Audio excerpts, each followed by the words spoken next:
আপনি কি জানেন জুম্মার দিনে একটি বিশেষ আমল আছে যা পালন করলে মসজিদে নামাজ পড়তে আসা প্রতিটি পদক্ষেপ হাঁটার জন্য আল্লাহ তাআলা 1 বছরের নফল নামাজ, রোজা ও সওয়াব তার আমলনামায় দান করবেন?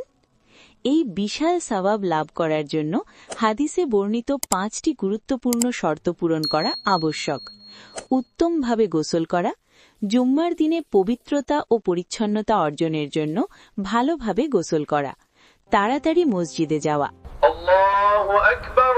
জুম্মার আজানের পর দেরি না করে দ্রুত মসজিদের উদ্দেশ্যে রওনা হওয়া, পায়ে হেঁটে যাওয়া, কোনো বাহন যেমন রিকশা বা গাড়ি ব্যবহার না করে সরাসরি পায়ে হেঁটে মসজিদে যাওয়া, ইমামের কাছে বসা, মসজিদে এসে ইমামের কাছে সামনের সারিতে বসা, মনোযোগ দিয়ে খুতবা শোনা, খুতবা চলাকালীন চুপচাপ বসে মনোযোগ দিয়ে তা শোনা, কোনো কথা বা অনর্থক কাজে ব্যস্ত না হওয়া।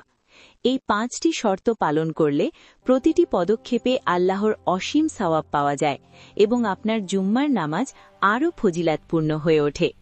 অর্থাৎ এই ছোট্ট আমলটি করে আপনি পেতে পারেন প্রতিটি পদক্ষেপ হাঁটার জন্য 1 বছরের নফল নামাজ, রোজা ও তাহাজ্জুদের সওয়াব।